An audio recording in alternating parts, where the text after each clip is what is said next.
تو جس طرح ایک باپ کا پیار ہے، ماں کا پیار ہے کہ وہ خود بھوک پیاس کاٹ کر کے بھی اولاد کو ہر آسودگی دیتے ہیں اور کہتے ہیں کہ بس ہمارا مطالبہ یہ ہے کہ تم یہ پڑھ جاؤ، تم محنت کرو، اچھے نمبر لے لو اور تم آگے بڑھو۔ تو میرا مالک کہہ رہا ہے کہ میں نے اتنا کچھ تمہارے لیے پیدا کر دیا، یہ کتنے طاقتور جانور ہیں، کتنا کچھ ہے، لیکن ایک ہی چیز سے ساری زندگی گزارتے ہیں، لیکن تمہیں تنوع اس لیے دیا ہے کہ تم گوناگو نعمتوں کو استعمال کرو اور میری بندگی بجا لاؤ، اور اس میں تمہارا ہی فائدہ ہے، تمہاری آخرت سنورے۔ اور تم ان متنوع چیزوں کو حاصل کرنے کے بعد تم یوں کرو کہ میرے ساتھ جڑ جاؤ، اس سے تمہیں طمانینت قلب بھی نصیب ہو۔ لیکن اگر بندہ اللہ کی نعمتیں میسر ہونے کے باوجود، گوناگو نعمتیں حاصل کرنے کے باوجود، زندگی کا عیش، زندگی کا تلذذ، زندگی کی سرشاریاں، زندگی کی خوشیاں، مسرتیں، شادمانیاں اور زندگی کی ساری آسودگیاں حاصل کرنے کے باوجود بھی بے چین رہے، مضطرب رہے، اس کا دل غم و اندوہ کا ٹھکانہ رہے، انجانہ خوف رہے اور ایک عجیب قسم کی ایک کیفیت اوپر طاری رہے، اور وہ دنیا کے اوپر رہ کے اطمینان کا نور پیدا نہ ہو سکے اور ہر وقت شدید حزن میں، شدید غم میں رہے، تو اس کو عربی میں کہتے ہیں التعاسہ۔ اور یہ ایک بہت بڑی بیماری ہوتی ہے کہ سب کچھ میسر ہونے کے باوجود بھی انسان ایک عجیب بے چینی اور ایک عجیب ہم اور غم اور تکلیف اور صدمے سے دوچار رہتا ہے۔ حضور علیہ السلام نے ارشاد فرمایا کہ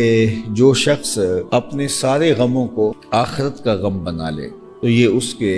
غموں سے نجات کا ذریعہ ہے۔ دوسرا یہ ہے کہ انسان دنیا کے غموں کو اپنے اوپر اس طرح طاری کر کہ وہ آخرت کا ہم اور آخرت کا غم اور آخرت کا معاملہ اس کو پس پشت ڈال دے، جبکہ وہ سب سے اہم چیز ہے۔ یہ ایک بچے کو پتہ ہوتا ہے کہ میرے ماں باپ میرے لاڈ کیوں دیکھ رہے ہیں، مجھے موبائل بھی لے کے دیا ہے قیمتی سے قیمتی، خود جیسے بھی گزارا کر رہے ہیں، مجھے اچھے ہاسٹل میں رکھا ہوا ہے، میرا کھانا بہترین ہے، مجھے انواع و اقسام کی نعمتیں باہم پہنچ رہی ہیں، میرا لباس اچھا ہے۔ میرے ماں باپ کے اندر مالی اتنا استحکام نہیں ہے، لیکن اس کے باوجود یہ کر رہے ہیں۔ ان کا ایک ہی مطالبہ ہے کہ میں کامیابی حاصل کروں، اگر امتحان میں وہ ناکام ہو جاتا ہے یا اس اپنے اسباق کی طرف توجہ نہیں دیتا تو وقتی تلذذ اس کو ایک سرشاری تو دیتا ہے، لیکن پھر اس کام میں ڈوب جاتا ہے کہ میں وہ حق ادا نہیں کر رہا۔ تو اللہ تعالیٰ اپنے بندوں کو اتنا کچھ عطا کرنے کے بعد اس کا ایک ہی مطالبہ ہے کہ یہ سب کچھ تمہارے لیے هو الذی خلق لکم ما فی الارض جميعا، جو کچھ زمین میں یہ سب کچھ میں نے تمہارے لیے بنایا ہے، لیکن تمہیں میں نے اپنے لیے بنایا، تمہارے اس دل میں میرے علاوہ کوئی اور غیر نہیں ہونا چاہیے، اس کی تم نے نفی کرنی۔ تو جب انسان یہ نہیں کر پاتا تو وہ پھر ہموم میں، غموں میں، تکلیفوں میں ڈوب جاتا ہے اور التعاسہ کا شکار ہو جاتا ہے۔ حضور علیہ السلام نے ارشاد فرمایا یا ابن آدم، یہ حدیث قدسی ہے،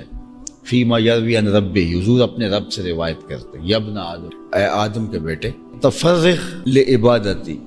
اپنے آپ کو میری عبادت کے لیے، میرے ذکر کے لیے، میری یاد کے لیے اپنے آپ کو فارغ کر دے۔ جب تم میرے حضور کھڑا ہو تو پھر میرا ہی ہو، نماز میں ہو تو پھر تیری توجہ کسی اور سے مت نہیں ہونی چاہیے، تو اپنے آپ کو میرے لیے فارغ کر دے۔ املا صدرک غنا، میں تیرے سینے کو غنا سے بھر، بے نیازی پیدا کر دوں، تیری ضروریات کا میں خود کفیل ہو جاؤں گا، تیرے کاروبار کے اندر میں برکت رکھ دوں، تیرے امور زندگی میں اپنے ذمہ کرم پہ لے لوں گا، تیرے کام خود بہت سیدھے ہوتے چلے جائیں گے، جدھر چلے گا راستے ملتے چلے جائیں گے۔ وَإِن لَمْ تَفْعَلْ، اگر تو ایسا نہیں کرے گا، تیری مرضی ہے، تجھے اختیار دیا گیا، اور اگر تو ایسا نہیں کرے گا، مَلَأْتُ يَدَكَ شُغْلًا وَلَا أَسُدُّ فَقْرَكَ، میں تیرے ہاتھ کو کام سے بھر دوں گا، کام تجھے بہت ہوگا، کوئی فراغت کے لمحے ہی نہیں ہوگے، صبح کام شام کام، دو بھائی آرڈر پورا کر رہا ہے تو نیا آ رہا ہے، وَلَمْ أَسُدَّ فَقْرَكَ، لیکن تیری محتاجی زندگی بھر دور نہیں ہوگی۔ اربوں روپے کمانے کے باوجود بھی نفس کی خواہش ہی ختم نہیں ہوگی۔ تو اس لیے ایک مطمئن زندگی حاصل کرنا جو اللہ نے ہمیں عطا کیا ہے، عطا کر رکھا ہے، اگر ہم دیکھیں تو موازنہ کریں، بلکہ فرمایا انظروا الی من هو اسفل منکم، اپنے نیچے دیکھنے کا مزاج پیدا کرو، تمہاری زندگی میں سکون آنا شروع ہو جائے گا۔ جب اوپر دیکھو گے تو لڑکھڑا جاؤ گے، پاؤں تمہارے ڈول، سنگ مرمر پہ چلنے والا پھسل جاتا ہے، اپنی مٹی پہ چلنے کا سلیقہ جاننے والا